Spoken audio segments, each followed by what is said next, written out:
Modern aircraft braking systems, which incorporate anti-skid units and other sophisticated devices, are extremely efficient. However, bad runway conditions can reduce the ability of even the most refined braking systems to the point where they become a liability. The addition of a reverse thrust capability has improved the situation so much that landing a modern aircraft on a wet and or icy runway in crosswind conditions need now hold no terrors for the capable pilot. This diagram compares the stopping distances involved when an aircraft lands on a wet and icy runway with and without using thrust reversal. The usual method of operating the reverse thrust system is to select it immediately the weight of the aircraft is firmly on the main wheels. This method of operation, coupled with the use of spoilers, can reduce the landing distance dramatically without producing friction at the wheel brakes. There are three basic thrust reversal systems presently in use. They are clamshell doors, bucket doors, external doors, blocker doors. All of these types of thrust reversal system are typically operated by hydraulic or pneumatic actuators or motors driving screw shafts. The reversing systems reverse the direction of the gas flow, thereby reversing the thrust.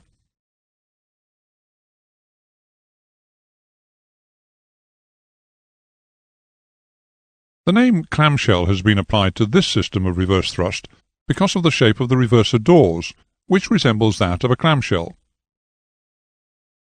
In the clamshell door system, the reverser doors are usually pneumatically operated. They use high-pressure compressor air as the power source. Pneumatic rams move the reverser doors from their stowed forward thrust position to their deployed reverse thrust position.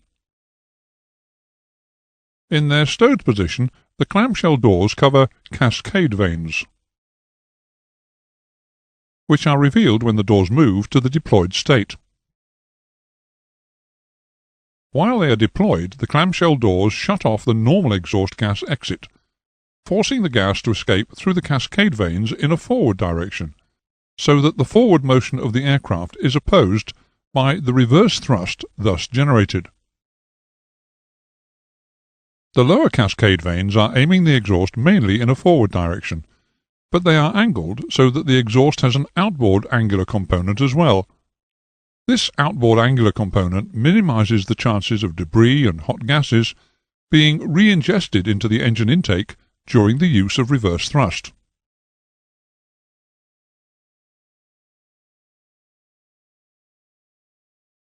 The bucket reverser system is normally hydraulically operated. The rear portion of the engine exhaust pipe is shaped like two halves of a bottomless bucket, which are hinged to enable them to swing rearwards when selected, to deflect the exhaust gas forward.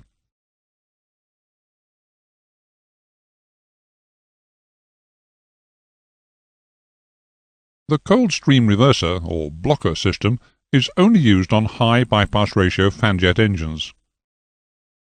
The essential difference between the blocker system and both the clamshell door and bucket reversing systems is that, while the latter use the hot exhaust as the means of reverse thrust, the blocker system, as its name suggests, blocks and diverts the cold bypass airstream only. Operation of the blocker system is initiated, as are the other two systems, by movement of reverse thrust levers in the cockpit. Each engine with a reverse thrust capability has a reverse thrust lever. In the case of the blocker system, the speed and direction of an air motor is determined by operation of the reverse thrust lever. The output of the air motor drives flexible shafts, which open or close the blocker doors, which, by their movement, either expose or cover cascade vanes, which direct the bypass air where it's required.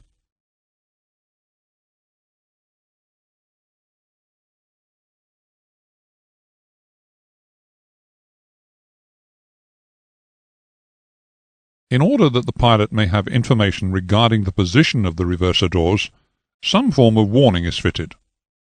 The warning can be amber lights positioned somewhere on the forward instrument array within full view of the crew, or, as is shown here, captions which appear on the electronic centralized aircraft monitoring system. The warnings will be shown whenever the reverser doors are unlocked and away from their stowed, forward thrust position. Like a great number of things which purport to be beneficial, the reverse thrust system can, if wrongly serviced or mishandled, become more of a curse than a blessing. Safeguards have to be built into the reverse thrust system which will protect the aircraft in case of a malfunction or incorrect handling. Other indications regarding the reverse thrust system may be provided: reverser deployed, reverser operating, etc. These indications will be dependent upon the aircraft type.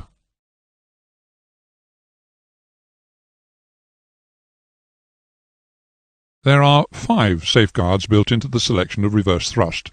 They are: reverse thrust cannot be selected on an engine until the throttle lever of that engine is at idle. Reverse thrust cannot normally be activated on an aircraft until that aircraft is on the ground. This is achieved through the air-ground logic interlock system. Some Boeing aircraft utilize the radar altimeter to restrict reverse thrust operation to below 10 feet above ground level. Having said that, operation of the reverse thrust system is not recommended while airborne. With reverse thrust selected, engine power cannot be increased above idle power until the reverse thrust doors are in the deployed reverse thrust position.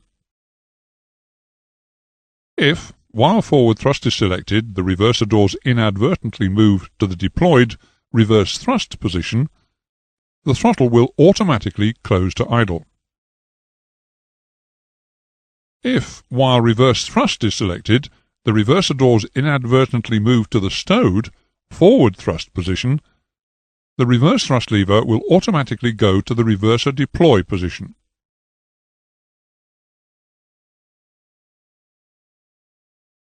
While there is normally no restriction on the upper speed at which reverse thrust can be selected, there are aircraft which have reverse thrust systems fitted that restrict the minimum speed of operation of the reverse thrust system. Earlier, it was described how the reverse thrust was angled forwards and outwards. This was to minimize the chances of debris and hot gases being re-ingested into the engine. There is, nevertheless, a clear danger that, despite the angle of the cascade vanes, if the aircraft is only moving forward slowly or is stationary, the depression in the engine air intake will overcome the impetus caused by the deflection applied to the exhaust gas stream and any associated debris and suck it into the compressor, with potentially catastrophic consequences for the engine. To prevent the likelihood of this happening, the standard operating procedure on some aircraft is to reduce the position of the reverse thrust lever to the reverse idle position at typically 60 to 80 knots. Subsequently, at a speed where it's considered there is no further benefit to be gained from maintaining that idle reverse position, that is, when it's judged that there is no further requirement for a sudden selection of full reverse power, usually at about 50 knots, the reverse thrust lever is returned to the stowed position. Reverse thrust is not normally to be used for ground maneuvering. When the reverse thrust system is in use, engine indications must be closely monitored, in particular the exhaust gas temperature. It should be borne in mind that re-ingestion of the exhaust gases will cause the EGT to increase, perhaps exacerbating a situation where high ambient temperatures are already causing the EGT to be close to its limit. Care must be exercised when increasing reverse RPM that the engines respond symmetrically, as adverse yaw can be induced if they are not. This could be particularly embarrassing when applying full reverse thrust when landing on a slippery runway. There may also be a performance limitation imposed if one engine thrust reverse system is inoperative, as the total reverse capability will be reduced, and on an aircraft with 2 pod-mounted engines, having one engine thrust reverse system inoperative may mean that the remaining serviceable reverser cannot be operated either, because of the asymmetric effect it would impart upon selection. This concludes the lesson on reverse thrust.